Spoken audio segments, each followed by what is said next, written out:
Hey, y'all. Hey. It's your girl, Tuka. Happy Sunday, y'all. It's the 5th day of November. And your girl is still doing this YouTube thing. I'm still doing it, y'all. Right now, I'm trying to see. Hey, Miss Annette. Okay, I tried. Me and Ro were just talking a second ago, and she gave me a little hack to try to get over here, and I'm trying to see. I don't see the names of who on here. I'm trying to get because I need the energy, honey. I am an interactive person, and I like to talk to people, and so I need to know who on. Okay, hey Miss Annette, I'm so glad you're here. So blow this chat up, girl, because it's me. Hey Miss Joyce, here we go. Come on, y'all. So this is what Ro told me to do. She said, bring them over here because I need the energy. The energy gives me all the way life, and being split in two different places. I'm like, she said she was on yesterday and she was looking in the comments trying to figure out who I was talking to. And I said, because I'm on Facebook. She said, no, bring them all over to YouTube. I said, got it. All right. So here, hey, Coach Clee. So I am here live on YouTube for day number 5. Y'all, I want to tell y'all, this challenge is fun to me. All right. The one where I had to do the shorts was more challenging, but this is a lot of fun to me. It's easy to do. And so I just got home from church not too long ago, a couple hours ago, and I said, let me go ahead and do my live before it gets too late and I lose my energy and my motivation. So today I wanted to talk about what is silently killing your dreams. So every last one of we've been talking about this for 5 days, y'all. Every last one of us has something, some area of our lives that we want to be better. Some of us are looking to be in committed relationships or to date or marry, have children. We have a vision of what we want our lives to look like, right?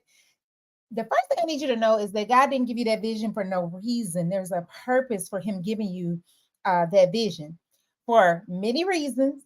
Sometimes those hopes and those desires that you have in your heart, though, they get snuffed out, and we either get tired before we get to the finish line or we don't see the value in pursuing them.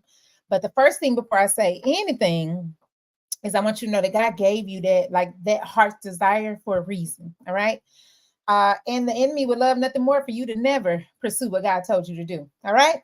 So I want to know, for those of you who are here, I got 6 people. If somebody can drop in the chat and see if they can um if they can know what I was going to say. The silent dream killer is what is something that kills everybody's dream and you don't even realize it. You're not even thinking about it. It's just happening every day.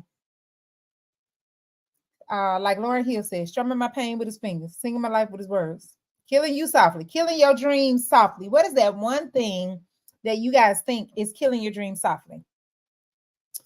I'm away. Y'all drop it in the chat. What do you think it is? Okay, doubt. Doubt could be one. And there's more than one. I will say there's more than one, but I want to talk about one today. Okay.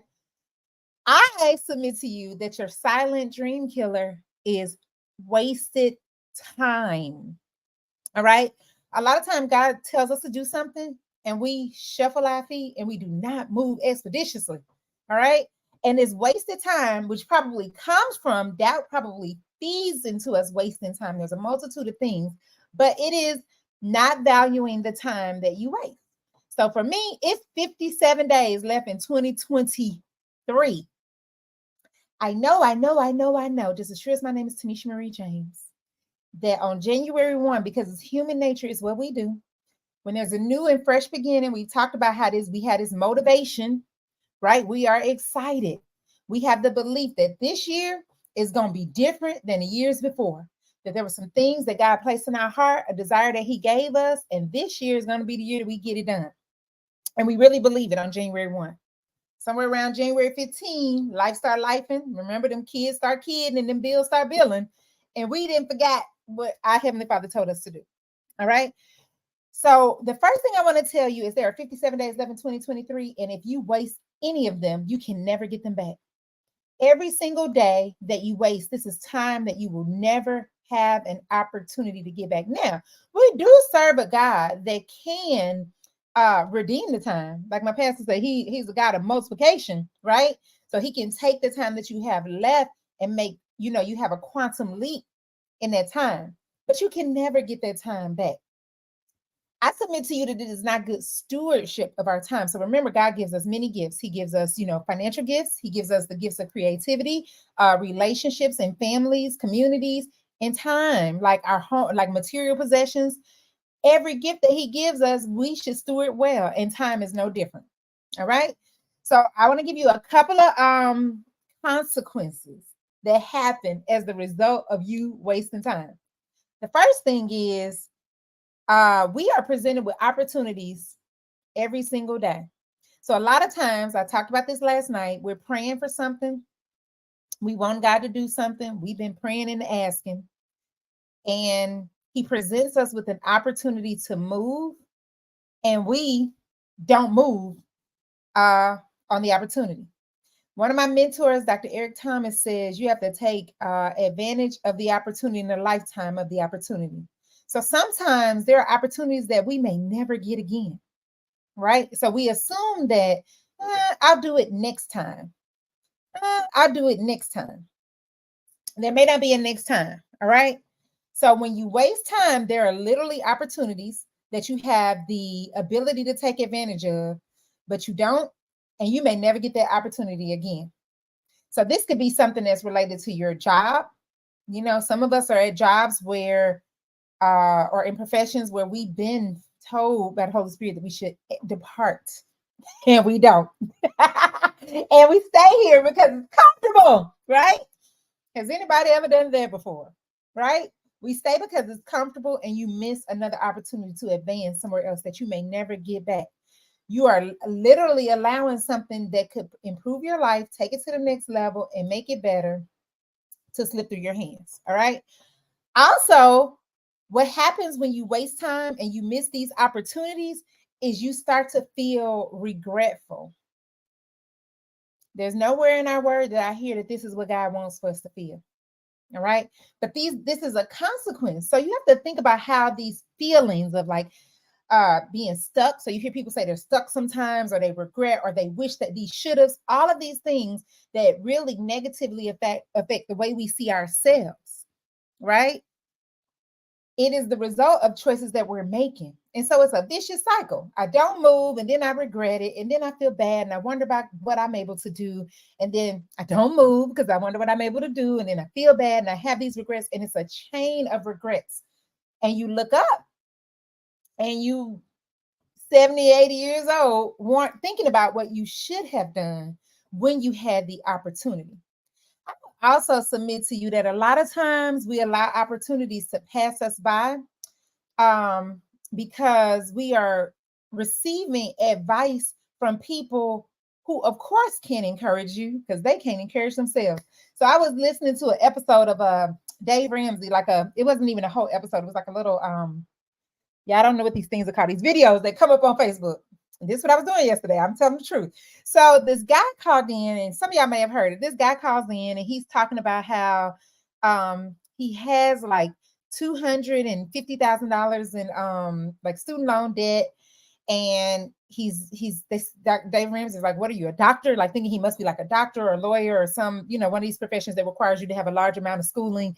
And he said, no, I'm in law enforcement. And he asked him like, why did you do that? And he said, well, it's because my mama, this is what my mama wanted me to do. And then he said, so he gave the number of the total amount of debt. And then he said, and I got a house I just bought is $185,000. And, it's across the street from where my dad used to live. My dad passed, and he's not here anymore, but I know he would have wanted me to have his house.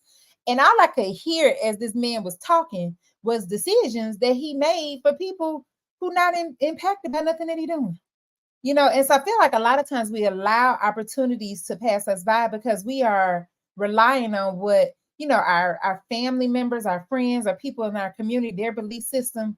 And God didn't present the opportunity to them. You know what I'm saying? So that's one thing. Like, you got to really be careful who you are receiving advice from. So everybody that I love is not equipped to give me advice. everybody that I love. So I have people in my family, I love you because you are my family, but you're not equipped. It's some things in life you're not equipped to educate me on. And it doesn't make me love you any less. So I want you, the next time an opportunity presents itself to you and you decide not to move forward, I want you to examine where that voice that's telling you not to move forward, where's that voice coming from? 9 times out of 10, it's not going to be God. It's not going to be God. It's not the voice of God that you're hearing, especially if it's something that you have prayed about. You prayed and asked God to do, and then the opportunity presents itself and you don't move. Where's that voice coming from? All right. And so, not knowing how to move forward on opportunities is always going to limit your ability to achieve your goals or to have what it is you say you want in life. So I think about when I first started my health journey, and I told the story a bunch of times. Some of y'all know it, but I'm hemming and hawing because what I want to be is not round at 5'2". Okay, I want to be feeling better and looking better at 5'2". I'm very short, y'all. And so I'm on this prayer call. I'm hemming and hawing because I don't feel well and I want to be better. This is in 2017, y'all. So here's a missed opportunity. And so Rochelle comes on and she says, "Hey sis, I can help. Reach out to me." I don't reach out because I'm busy being busy. Okay. So she calls me, she tells me what to do. And I say, yeah, I'm not gonna be able to do that. Because like I said, she was telling me don't eat fast food and to prepare my own food and all these things. And I'm like, yep. Do you think that that voice that had me to say to her that day, I'm not going to be able to do that, you think that came from God? When I have prayed, when I have journals for 15 years saying, Lord, I want a life of vitality. I want to be impactful. I want to influence the lives of people. I want to help people be, I've been wanting to help people be the best version of themselves. That's how I became a teacher. So it's not new, right? This is what God spoke to me and told me I was created to do, but I don't feel like it. I don't feel like it because I don't have the energy to do what he told me to do, what he placed in my heart to do. So I pray for something. I ask him for something. He sends it. It don't look like I think it should look, but it's a show enough opportunity to go where I asked God to take me. And I declined because it didn't look like I thought it was supposed to look. And a voice in my head said, there's no way you are going to be able to prepare food for your children and do the job you do and run the small businesses that you run. There's no way you're going to be able to do it. And so all this that she's telling you sounds real good, but I'm just not going to be able to do it. And there went an opportunity for me to improve my life. So for 3 years, I carried on doing what I was doing. See, because God will let you, as much as you can believe. So we talk about that woman in 2 Kings chapter 4. As much as she believed for it, God kept that oil flowing. But however many vessels she stopped at, that's where he stopped the blessing. So God gave me as much blessing as I could contain. And in that season, I ain't have enough vessels for the healing of my body. All right. So I want you to know that wasting time. So this is another thing that's a consequence of wasting time. Your relationships can be affected by you wasting time. All right. Know this, when you get better, everybody around you is impacted, right?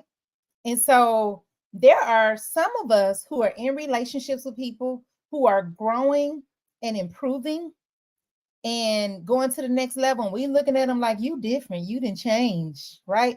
No, I missed the boat. I missed the boat. All right. So there are relationships that are like you're procrastinating, wasting your time on silly things. It doesn't even make you ready or qualified to be in certain rooms, to hold certain conversations, to have the life you want for your family. So your relationships, when you don't see, we don't think about this. So Tanisha, when Ro told her exactly what to do, my children remember that lady that came home from work and got into bed. My daughter remembers that. My daughter remembers that. And she was like, she told me the other day, she said, you didn't talk to us. That's what she said. She said, you never talked to us. And I felt like I did. They just had to come see me in the bed to get it done.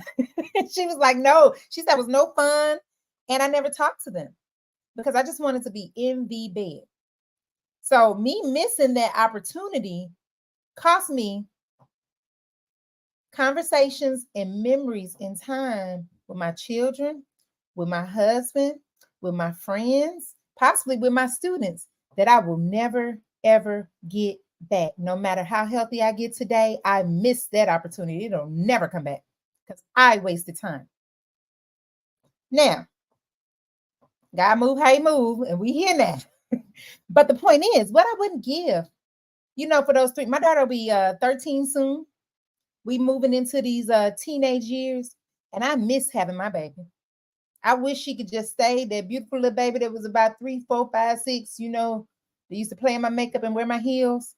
I liked it right there. Not that I don't like 13, but the years are passing real fast to me. So I can't believe that my little baby finna be a teenager. I'm about to have a whole teenager, y'all. These conversations look different. We'll never get those, those little girl conversations back.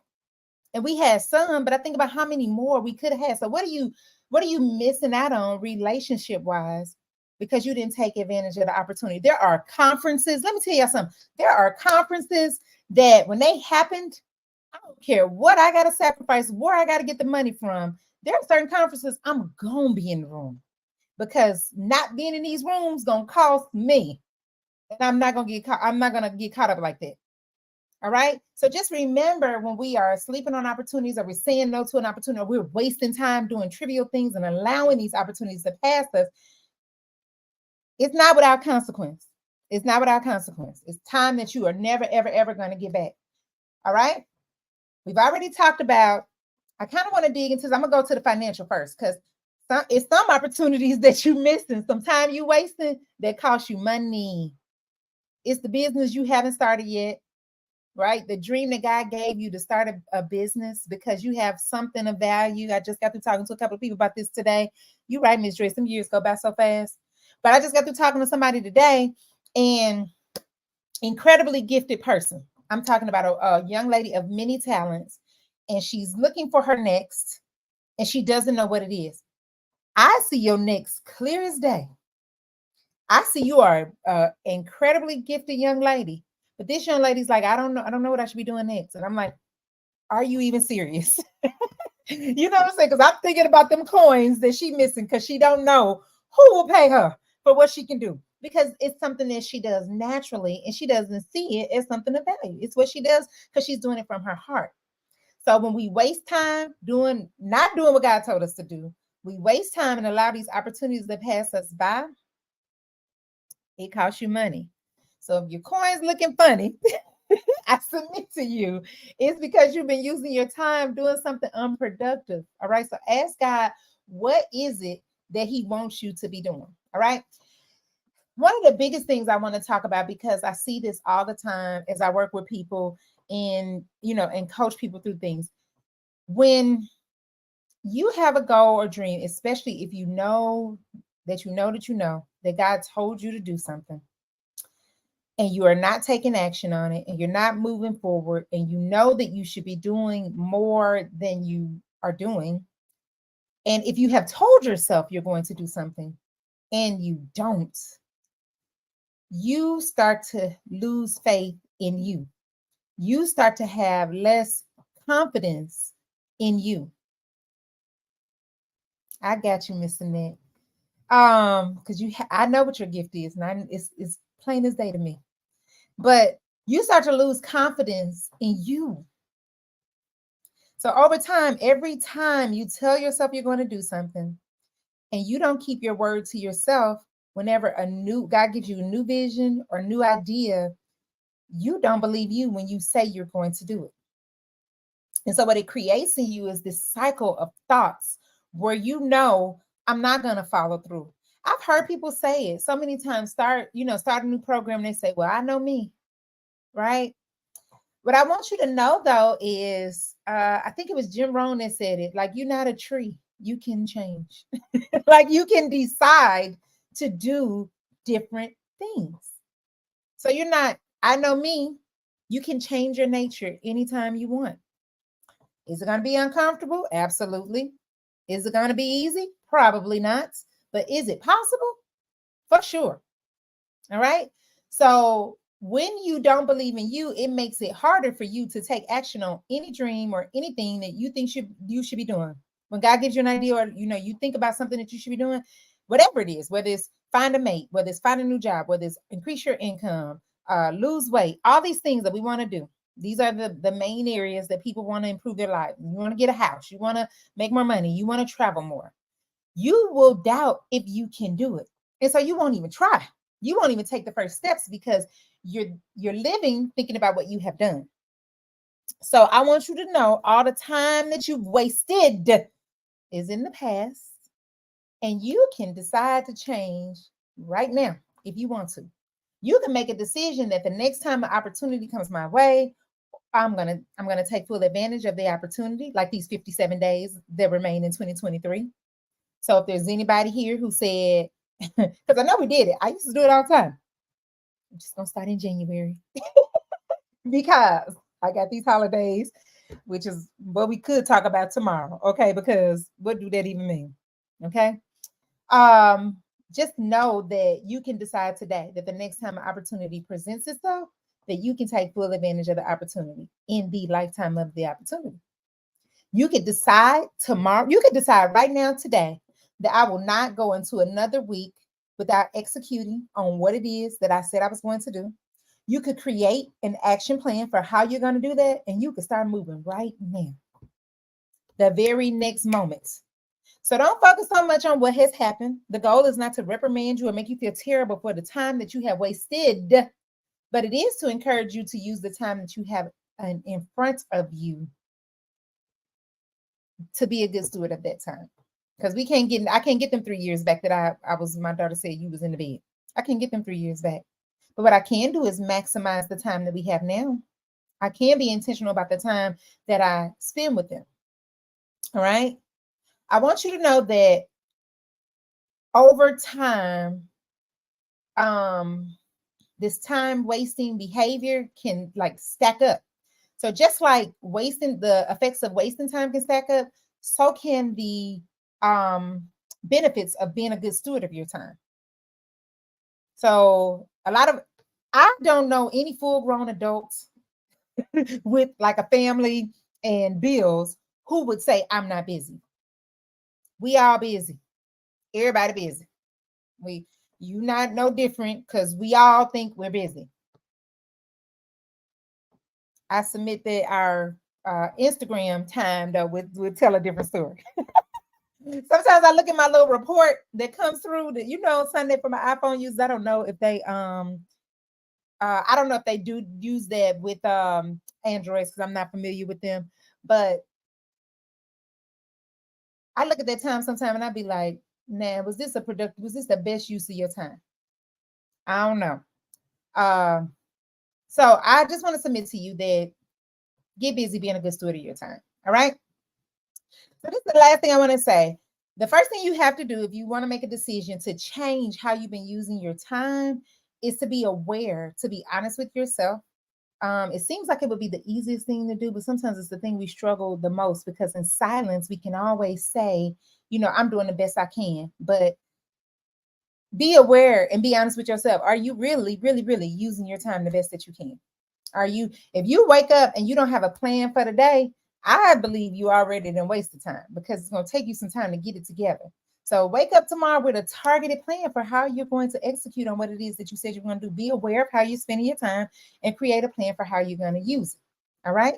So that's my call to action for you. I want you to take some time and I want you to reflect on how you are or how you have been using your time and how does the way you've used your time, how does it prevent you from crossing over to what it is that you said you wanted to happen in life? All right. I want to issue a challenge for you to start being a steward, like literally start looking at your time as something that you need to steward well. Every second, every breath that we get is a blessing and a gift. So that doesn't mean you won't have times where you're intentional about resting or taking a break. But the day comes to a close and you can't say what you've done and what you've achieved, you haven't used that time well. All right. So I want you to start taking steps so that you can address how you steward your time. All right. So I want to give you my number one recommendation. I think you should join me tomorrow for the Happy New Year Now webinar. For the Happy New Year Now webinar, we are going to be I don't even know the platform I'm talking about it. I'm trying to figure it out, but this is the link to register. We're gonna be on StreamYard. All right. So we're starting at 6:30 p.m. tomorrow Central, 7:30 Eastern. And if you want to be there with us, go to bit.ly/Happy New Year Now. All right. So that's my number one recommendation. But seriously, before you close your eyes tonight, you need to have an action plan for how you're going to spend not just tomorrow, but the rest of this week. And then you need to adhere to it. I will also submit to you, I put some dollars behind it because I'm in a like an accountability challenge with some friends, and it has dollars attached to it if we don't do what we gonna do. And I promise you, there have been many days that them dollars have motivated me to do what I said I was gonna do. Okay. So you got to put some consequences in place for you not doing what you said you were going to do. But what you're going to find is that once you start doing what you said you were going to do, you are going to start to believe you more. And then that's going to motivate you to try to do more things. All right. You're going to give more effort, and you're going to give full effort because you don't have this weight of regret and doubt and your confidence being bruised and you not being able to believe what you say you're going to do. All right. So, like they used to say, make America great again. I say, make you believe you again. Okay. Just start making you believe you again. How do you make you believe you again? Start doing what you told yourself you were going to do. Well, and it doesn't take much. Like we think we have to start the day with this, and we're going to talk about this tomorrow, but we think we have to start the day with this well-crafted, perfect plan that we execute without any variations or hiccups. And that's not what it takes. That's not what it takes. It's not. So I would submit to you, it's easier to build your confidence in yourself than you think it is. But a lot of times we've been so beat up by what we haven't done. And that's exactly what the enemy wants you to feel. So we beat ourselves up about what we haven't done. And so it prevents what we're going to, it stops us, it blocks us from what we're going to do. All right. So I want you to get busy and really don't get busy. I'm sorry. Don't say that. We need another word. We get engaged. Get engaged doing what God told you to get engaged to do, because God gave us, literally, we are here. So this is what I'm teaching my children. My son is about to be 9, and what occurred to me, probably from just reflecting on my years as an educator, a lot of times when you ask kids, and I want y'all to try this, I want y'all to ask the children in your life what's good about them, what's amazing about them. And most children will struggle to formulate the words that describe them in a great way. And the reason why is because we might say, oh, you're such a good boy. And we think we are affirming them. But what does that mean? Because I feel like the connotation of a good boy has to, it makes the child feel like it's something that you have to do. So what I want my children to understand is you are good. God said that you are good. Now, some of these decisions that you make aren't the best decisions. So as your mother, I'm going to help you with your decision-making skills. All right. So a lot of times kids, we tell them you're good, or you're a good boy, or you're a nice boy, or you're kind of like these things, but they don't know how to articulate the specific things about them that make them amazing. Right. So what I've been telling my son lately is God made you to change the world. You were born to change the world. You were born to change the world. And so in order for him to change the world, he has to know what's great about him. So what's good about you? He lists out the things. I'm creative. I'm funny. I'm fun to be around. My son never met a stranger. His main accomplishments this month was he got a whole bunch of phone numbers. Like he is a real people person, right? But he needs to know that these things about him are gifts, right? So that he can go and so he can hear what God is asking him to do. But if he can't never identify him, he only identifies I'm good, I'm nice. What are you gonna do with that? What does that translate into? So I challenge you to ask the children in your life what's good about them and see what they say. And if they don't know, start guiding them on the specific things about them that are amazing so that they can see how they're not better than anybody, but they're definitely set apart, created for a purpose. And so that's true for all of us. Like he made us to play a specific role in his action plan. And if we don't know what's good about us, we don't even know what role we play. And it's not something that we make up in our head. We ask him and he reveals it to us. And so if I feel regretful, doubtful, not confident, stuck, all these things, I cannot act when God told me to act. I can't act on what he told me. Being on this live is an act of obedience. One of my spiritual gifts is exhortation, which is simply the gift of encouragement. So that's what God told me to do. Get on here and encourage the people. Then, now how I do that, there are a multitude of vessels that I could use for this oil. And that's a whole nother conversation for a different day. See, these are the things we talk about in my coaching program. There are a whole bunch of vessels that I could use for this oil. YouTube, Facebook, Instagram is one. It's one. So I'm saying all this to say that you've got to start doing what you told yourself you were going to do so that you will know that you can do what God is calling you to do. Once you know that, you just go do it. And God will bless it. He will bless your activity, your movements. But if we're stuck, we're stagnant, we don't move, we don't do what God told us to do, the enemy rejoices, number one. And number two, we don't play our role in God's plan. We missing in action, and he need a soldier right here, and you not there because you don't think that what you do is a big deal.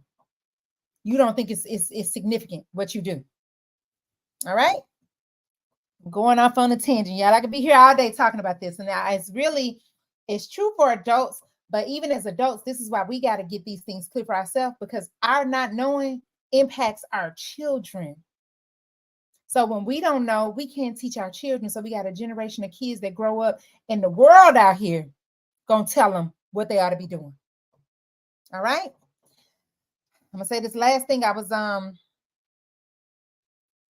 Miss Joyce, start talking to your grandbabies, because like I said, they don't know. And it's our responsibility to tell them. But my husband is a huge fan of this rapper from New Orleans named D1. And I don't know if y'all know, because I haven't been keeping up and I do not watch the news. But apparently he was speaking on some rappers who seem like they're doing things in the community, like they're trying to change the community. But they also, in the same breath, got songs where they're talking about killing people. So one of them is working on like prison reform, and one of them is working on, they're doing like drives and stuff, but they got songs about how they'll kill somebody. And so D1 basically called them out and said, how? Like, you talking out of both sides of your neck, and you got to pick a side. Like, you got to be clear which side you on.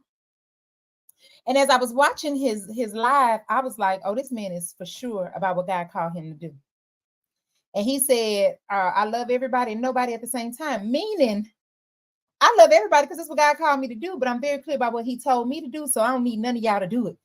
And I was like, this man knows what God called him to do. See, that's how bold you can be when you're very clear about what your Heavenly Father told you to do. All right. So just know this don't got nothing to do with time. You got a unique set of gifts that God gave to only you. There's a role only you can play. And when you doubt yourself because of the time you wasted, the opportunities you missed, and the things you didn't do, you never walk boldly the way he wants you to do what he told you to do. All right.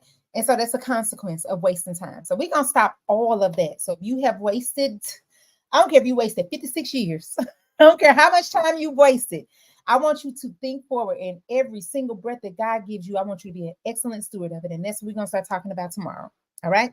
So we're going to be on tomorrow, which is Monday, the 6th at 6 p.m. Happy New Year Now webinar. Just go to bit.ly/Happy New Year Now. All right. And I will see y'all there. And that's all I got. I love y'all to life. And we'll be back over here tomorrow. So while y'all here, make sure you subscribe to my YouTube page. Make sure you click the bell that notifies you when I'm live. And then if you could, share with a friend and like. And then we in there. All right. All right. I love y'all to life, and I will see you guys tomorrow.